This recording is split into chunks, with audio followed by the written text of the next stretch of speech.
আপোনালোকে এই বিল্ডিংখন দেখিবলৈ পাইছে, দেখাই দিয়ক বিল্ডিংখন।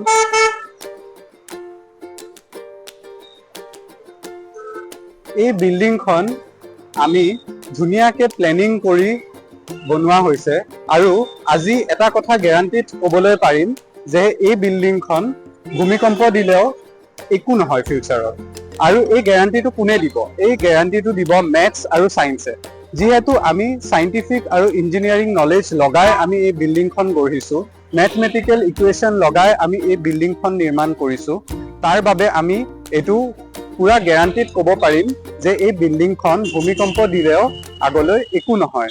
আৰু এনে ধৰণৰ ষ্ট্ৰং শক্তিশালী বিল্ডিং আপোনালোকেও যদি গঢ়িব বিচাৰিছে, একদম কম পইচাত গঢ়িব বিচাৰিছে, আপোনালোকে আমাক কণ্টেক্ট কৰক, স্ক্ৰীনত দিয়া নাম্বাৰটোত কণ্টেক্ট কৰক।